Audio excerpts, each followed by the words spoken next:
welcome back to Everyone Watches Women's Tennis, a tennis podcast that is solely focused on the women's game, giving you regular updates about what is taking place on the WTA Tour, both on and off the court. Hello, everyone, and welcome back. Thank you for joining me again for another episode today. We have come to the end of the third slam of the year, the third major of the year, Wimbledon. And of course, there's some things to discuss, as always in tennis. It's a constant sport. There's always something. And as I just said, because Wimbledon has just come to a close, we'll have to take a look at the final match that was between Iga Swiatek versus Amanda Anisimova, their stories and how they got to that final. Then we'll also discuss some other results concerning the WTA and Wimbledon. I'll go through a rankings recap for you just to show you where people stand and people that have made moves or have reached career high rankings after this tournament. And then because we are 6 weeks out from the US Open, we'll just be doing a forecast to the North American hardcourt swing. As you can tell, there's a lot to get through. So I think let's just dive straight into it and go to the women's final, which was played on Saturday in England, but very early morning here in Australia. So looking at that final, if you are unaware of the results, which I'm sure have been plastered everywhere if you do get some tennis news elsewhere, but the final between Amanda Anisimova and Iga Swiatek was a 57-minute match, which Iga won 6-love, 6-love. And that was the third time in history where someone has won a major final with a double bagel. So obviously a bagel refers to the zero or the love scoreline. And quite honestly, it was a tough watch, a short watch, but a tough one. So before we get into that, I just want to talk about our two finalists and how they found themselves in the final and a little bit about their stories, because both of them, in terms of their relationship to tennis and for Iga specifically Wimbledon, it's been a bit of an up and down journey. So I think it's always nice for the audience or watchers and listeners to have some sort of background on the success. Because success doesn't just happen in a 2-week tournament. It's built over time, sometimes years. So I'll start with the run-up. And in this case, that was Amanda Anisimova. She, coming into the tournament, she was seeded 13th. And she is from the United States of America, if people are not aware. But Amanda has a really interesting story. I think I would say there were quite a few feel-good stories that came out of Wimbledon, but she's probably the biggest one for a lot of people. And I'll just go through some of those reasons. Just a quick overview of how we got here with Amanda. I would say Amanda burst onto the scene in 2019 when she was 17 and made the 4th round of the Australian Open, beating some of the favorites along the way until she lost in the 4th round. And then she also made the semi-final of the French Open. And I think that's where most people got to know of her. And in that semi-final, she lost to the eventual champion, Ashley Barty. And during that same year, in August 2019, her father died of a heart attack. And she essentially took some time off tennis for, I'd say, the rest of that season. And just throughout those years, 2019 to about 2023, she played well and made some second week runs in some Grand Slams. And when I say second week, I mean fourth round and a Wimbledon quarterfinal as well. But as someone who saw her make that run to the semifinals of French Open, she wasn't hitting the heights I thought she would hit, or pushing in the top 10 or pushing for major titles. She wasn't making those bids for major titles that I expected after that run for the French Open, but she was still playing relatively well. She would go into majors and she would be seeded, and she was floating around the top 20, top 30 for a few years. And then 2023 May, Amanda announced that she'd be taking a break from tennis and the tour. And when she made that announcement, which was on Instagram, she talked about burnout and her declining mental health and essentially wanting to put a stop to things before it became something that's unmanageable or unfixable. So she returned to tennis in January 2024, and of course her ranking had declined. And then just throughout the year, she'd be playing qualifiers for some tournaments. She'd get wild cards for some, but for Wimbledon last year, she actually played qualifiers and didn't make it to the main draw. So she didn't even play Wimbledon main draw last year. So seeing where she's gotten to now in terms of making not just the main draw and not just being a top 20 player, but making a Wimbledon final, it's a huge step, but not even a huge step. It's amazing progress, all done within a year. So you can see that the talent and the work ethic is there. And I think that time off was necessary, because maybe if she didn't take that time off, she would be not reaching her potential, not being able to put in the amount of work that she's able to put in now, because she just can't handle the pressure, and she wouldn't be able to take care of herself properly. But I'm not surprised that now she's reaching these heights in her career. She's only 23, so she did have that time to be able to process things, take a break as well. But now she can fully focus on her career and see where tennis can take her, because the talent is there, as we can obviously see by her making the final. In terms of the tennis, how she got to the Wimbledon final, she started off in round 1 against Yulia Putintseva, and she beat her 6-love, 6-love. So she was on the other end of a double bagel. And then second round was against Renata Zarazua. That was straight set 6-4, 6-3. Then third round against Dalma Galfi of Hungary. That was 6-3, 5-7, 6-3. Then fourth round against Linda Noskova. That was 6-2, 5-7, 6-4.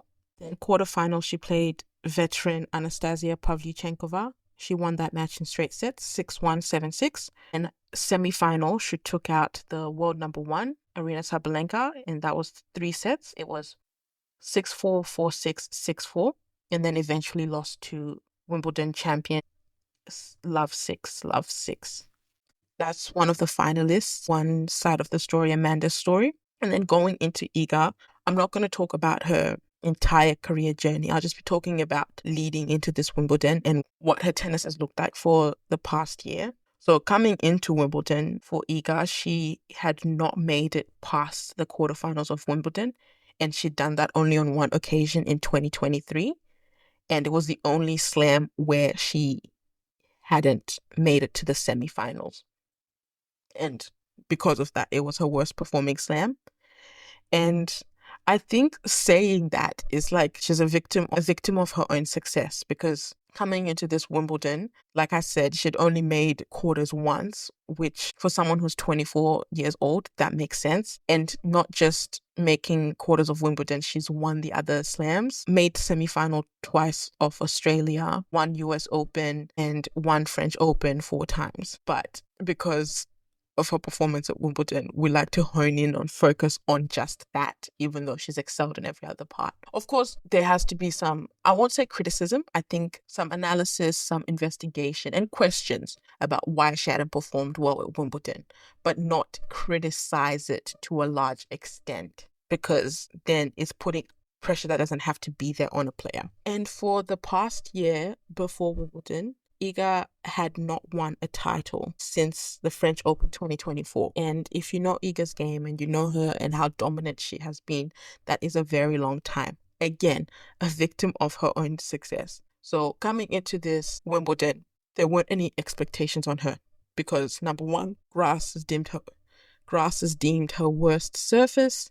Number 2, she hasn't performed that well at Wimbledon. And number 3, she hasn't been playing well for at least, when I say hasn't been playing well, hasn't been playing to the best of her ability, her highest of highs. She's still been playing well, making semifinals of the first 2 Grand Slams of the year, but not being able to jump over the hurdle to be in a final and actually win any title for a whole year.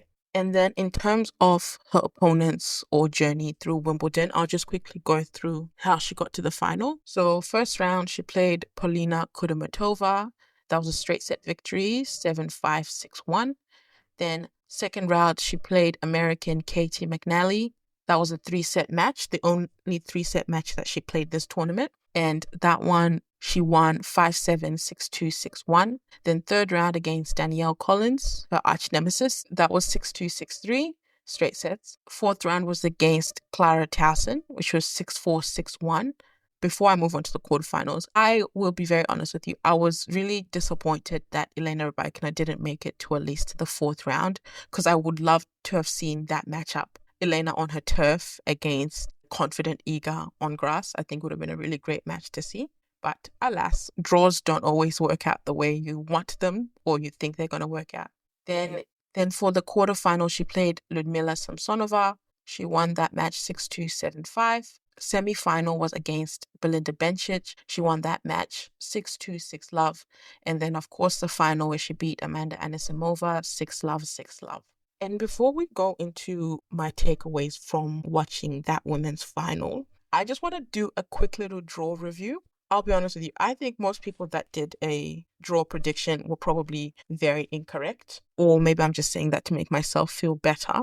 But before I just provide some insights and my takeaways from that final, with the draw, I didn't do my best, but I didn't do horrendously. I mean, the person that I had predicted to win the whole tournament lost in the first round. But I think Jessica Pegula losing in the first round would have been a surprise to literally every single person who watches tennis. I don't care what you say. No one saw that one coming.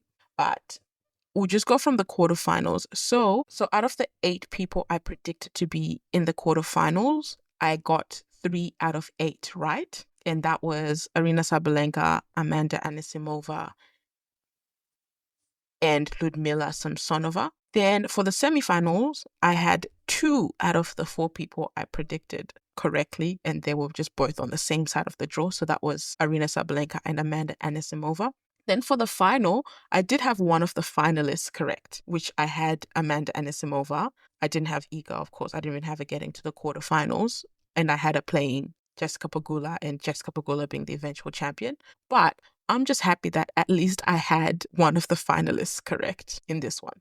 But I just wanted to add that one in there quickly. Then in terms of my takeaways from the final, it was the first meeting for Amanda and Iga, which I'm really surprised about because they've both been on the tour for quite a while and both have played well for the past 4 or 5 years. So I'm just surprised that they've never met, even in the earlier days, in like a first round or a second round. They played in juniors, which Iga did win, but this was their first professional meeting. And I will say for Amanda, probably the worst moment to play Iga is in a Grand Slam final, because it's her 6th Grand Slam final and she has 100% record. And to be honest, she didn't have any pressure to win. Kind of different from if it was Roland Garros, where she is the overwhelming favorite always. And then next, I say this, and I think I said this to a couple of people after the final, is a 6-love scoreline is like a combination of 2 perfect factors colliding at the exact same time. So A, it's one player playing well below their standard. In a way that's a little bit unexplainable. Then B, the other factor, is a player playing some of their best tennis and not making any errors. And that's essentially what played out in the final on Saturday. And we can see that from their stats as well. With the stats, they basically all sway. Not basically, they all sway in favor of Iga. All of the positive stats at least. Iga had an amazing serving day, as she has been basically the entire tournament. For her first serve percentage was 78%. Out of the 37 serves that she made, 29 of them were first serves. And then compared to Amanda, who served 42 times and 19 of those were first serves. So that's about 45%. And I will say in terms of Amanda's serve, even the first serves that she got in, they weren't effective as her serve has been for the past 2 weeks, because they were a lot slower, about, I'd say 10 to 15 Ks slower, which is a massive difference. And you can kind of see that on the amount of points that she won on her first serve. She only won 26% of the points from her first serve. So that's 5 out of 19. And then Iga won 72% of her first serves. So that's about 21 out of 29. And with the second serve, Iga won about 5 out of 8. which is 63%. And then Amanda won 8 out of 23, which is about 35%. And then going into unforced error count, which I think always illustrates a lot, Amanda made 28 unforced errors to 8 winners, which you do not want those figures to be unbalanced.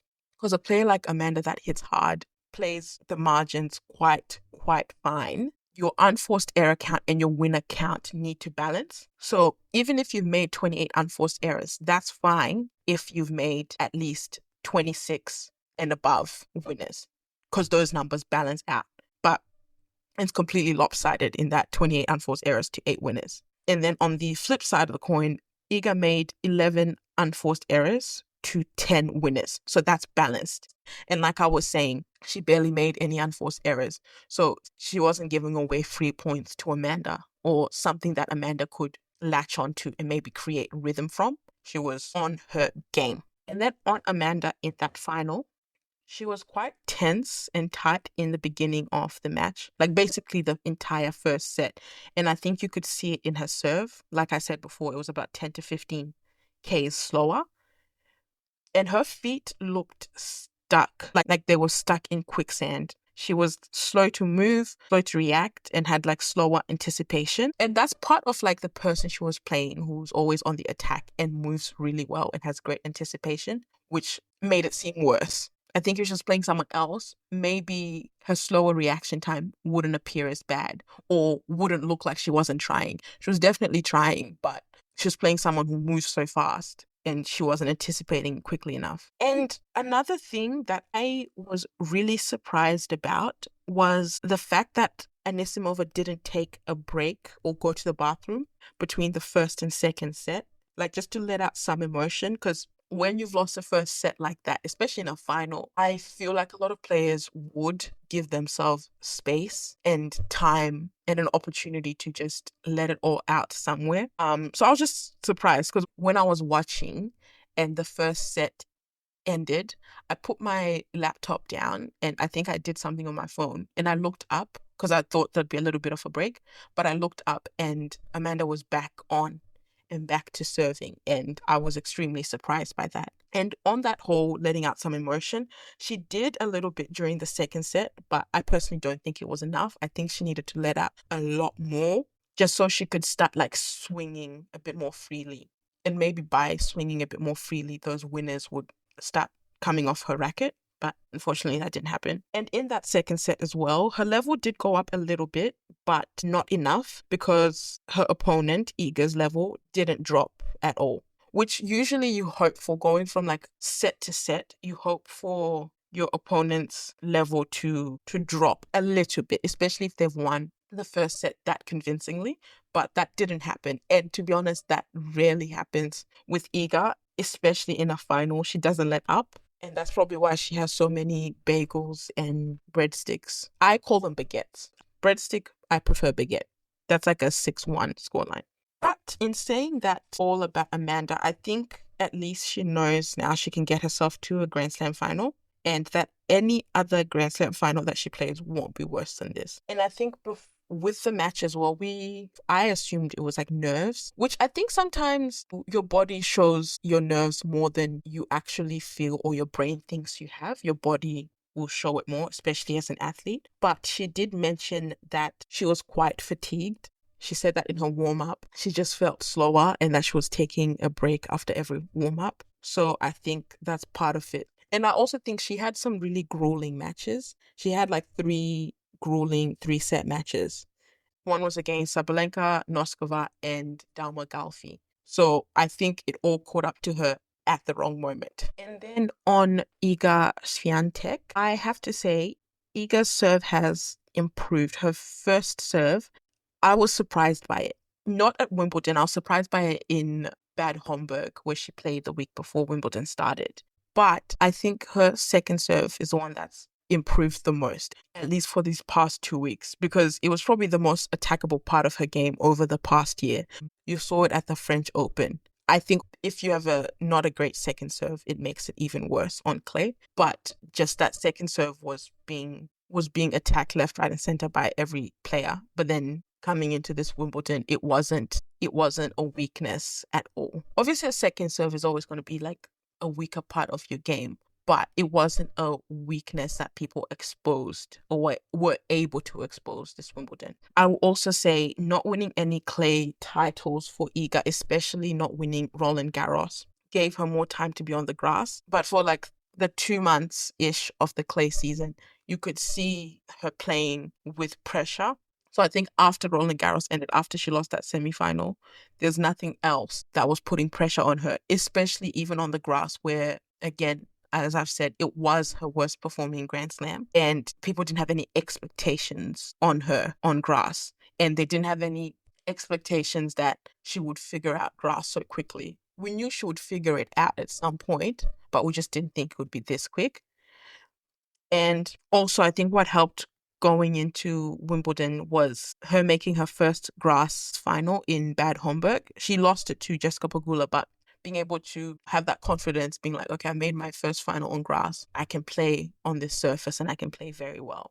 Then in terms of her on the day of the final, she essentially did everything better than Amanda. Served better, returned better, moved better.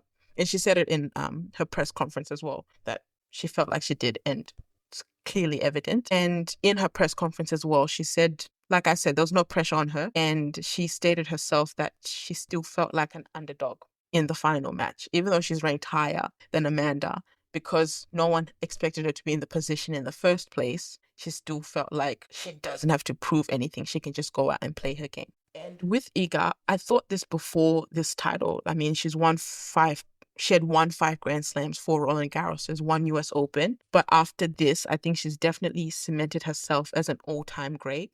And I think with these milestones, you have to enjoy the moments as they come, and you can't look too far ahead because you don't know what will happen. Because after, like, let's say she's won her 6th Grand Slam, people are like, oh, maybe she can hit 15, maybe she can hit 20, blah, blah, blah, blah, blah, all this stuff. But it's like, you don't know what will happen. There's so many examples of things happening to people, or their career ending prematurely, or even just their form decreasing, or people that are up and coming and are better than them. So I think just enjoy the moment as it comes and enjoy seeing someone be great in real time. But as I say that, she is 1 Australian Open away from completing a career Grand Slam. So maybe we'll see that next year or in the next couple of years, who knows. So that's all I have to say about the women's final. It wasn't the best final to watch, but it was nice to see both players reach different milestones of themselves. And it was great to watch them over the past 2 weeks and to watch the tennis over the past 2 weeks. I think it's been a high level of tennis brought by all the players. With Wimbledon having ended, that means the new rankings came out on Monday, which was just a couple of days ago. So just to keep you guys in the loop a little bit, I just want to go through some of the rankings. I'll just be going through people who are hitting career highs and any other important things to note about their rankings. So we'll start from obviously number 1 until we hit 100. So we'll start with Aryna Sabalenka. Obviously, number 1 is her career best, but she did hit the 12,000 point threshold, which has only been hit by Serena Williams ever since ranking points came into being, and she's also has spent 46 weeks at number 1. Then we've got Mira Andreeva, who has reached a career high of number 5 and is currently the highest ranked teenager. Then we have Amanda Anisimova, who has reached a career high of number 7 and has found herself in the top 10 for the first time. Then we've got Jasmine Paolini. Jasmine is now ranked number 9 and remains in the top 10, even though she didn't back up the points that she made at the French Open final and the Wimbledon final. She still maintains her spot in the top 10. Then we've got Ekaterina Alexandrova. She's back to her career best of 15. Then we have Clara Towson, who has reached a career high of 19 and her first time in the top 20. And speaking of the top 20 as well, Bencic is back in the top 20 at exactly number 20. Not her highest, but as someone who was on maternity leave just this time last year, it's great to see her back in the top 20. Then we've got Linda Noskova, who's hit a career high of number 23. We've got Aisling Kruger, who's hit a career high of 29. Then we've got Olga Danilovic, who's reached a career high of 32. So from 32 to number 1, those people would be seeded for the US Open if they can maintain their rankings the next couple of weeks. Then we've got Rebecca Stromkova, who's reached a career high of 33. Then we've got Tatiana Maria, who's reached a career high at 36, and she's doing this at 37 years and 11 months old. So I think I've said before, and it was referring to Tatiana, you never know when your peak will come. So it's good to see her still reaching new milestones in her career. Then we've got Maya Joint, who is reached a career high of 37. And she's the second highest ranked Australian and second highest ranked teenager, and is one of the 4 teenagers in the top 100. Then we've got Sonae Katal, who is ranked number 44, which is a new career high for her. And she's the second highest ranked British woman after Katie Walter. Then Hayley Baptiste, career high of 48. Then we've got Jessica Bouzas Mineiro, career high of 50. And then we've got Louis Boisson with a career high of 60. And that means she won't have to play qualifying or hope for a wild card for the US Open draw. She will just get her spot automatically, which is lovely to see that all that hard work in Paris is paying off now. Then there's Solana Sierra, who entered the draw at Wimbledon as a lucky loser and made it to the 4th round. She's reached a career high of 63. And as well, she won't have to play qualifiers for the US Open draw. She'll just get in automatically. Then we've got Zeynep Sonmez, career high of 74. Then we've got Victoria Mboko, career high of 86, another teenager in the top 100. And Eva Jovic, who's reached a career high of 87.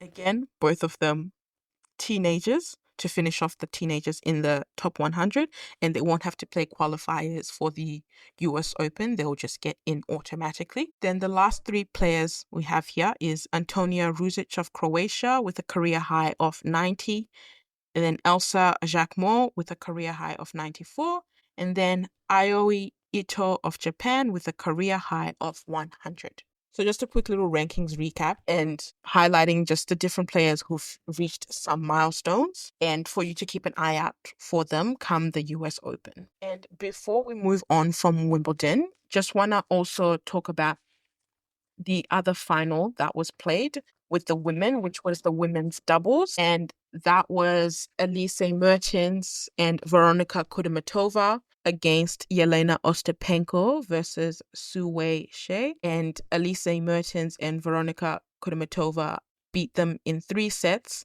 3-6, 6-2, 6-4.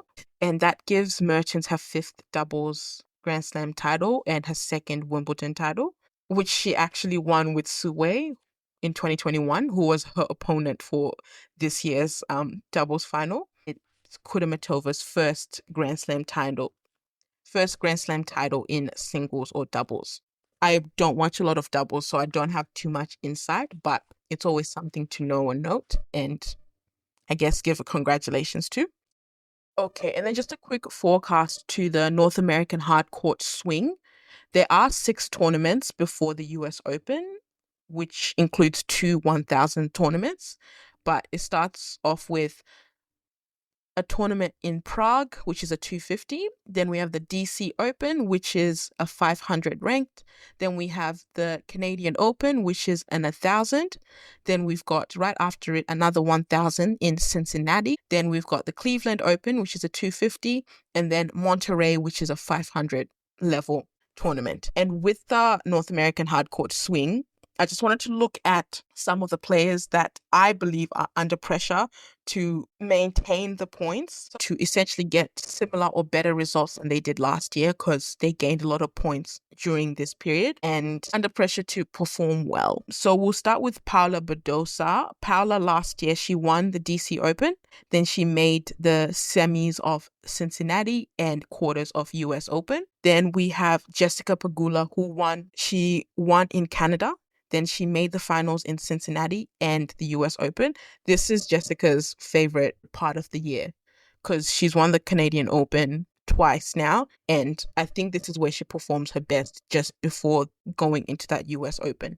Then we've got Arina Sabalenka, who won Cincinnati and won the US Open, made the quarters of the Canadian Open and the semis of the DC Open. So that is a lot of points that she will need to essentially back up her performances. Then we've got Emma Navarro, who made the semis of the Canadian Open, Monterrey, and the US Open.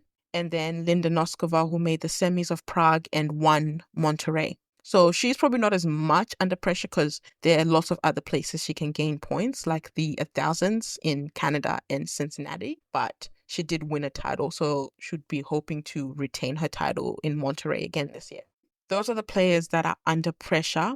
But I think this hard court swing also provides opportunities for some players who maybe didn't play that well last year or didn't play at all. So it means they essentially have a clean slate to gain points. So we'll start with Coco Gauff. So Coco last year didn't make it. So Coco last year on the North American hard court swing, she didn't make it to any quarters for any of those competitions. So she doesn't have a lot of points to defend.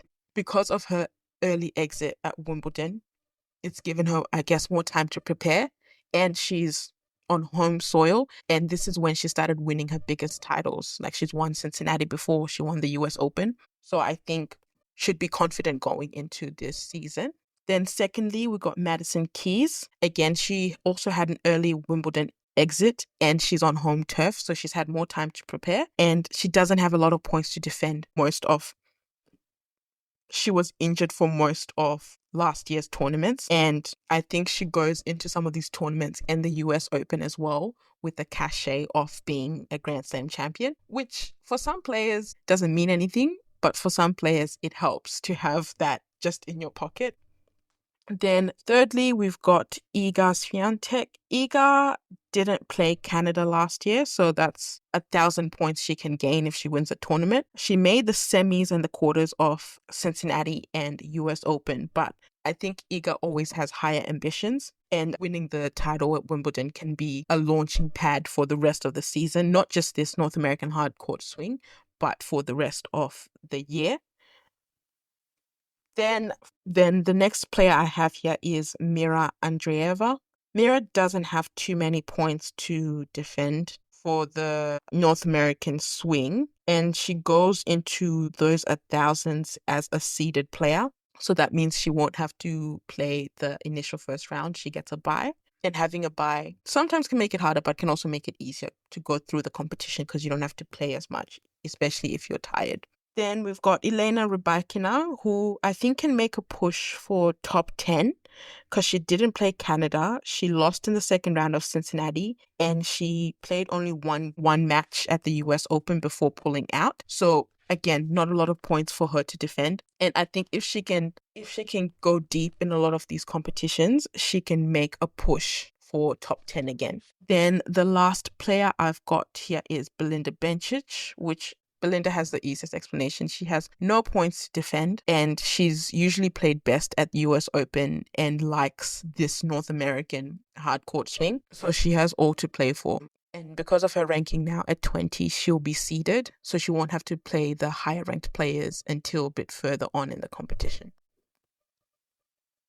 That is all from me today. Thank you so much for listening. Just before I go, I will be doing an episode in the next couple of weeks called Tennis 101 for people that listen to the podcast but maybe aren't as well versed in the tennis world and don't have a lot of tennis knowledge. And for that, if you have specific questions for me that you'd like me to answer on the podcast, please send them in. Send them through via Instagram DMs. So that's at EWWT podcast. And like I've said before, I'll be launching a YouTube channel very, very soon. So there'll be some more content, and I'll upload the podcast episodes on there as well. But thank you for your time, and I'll see you next time. Thank you. Bye.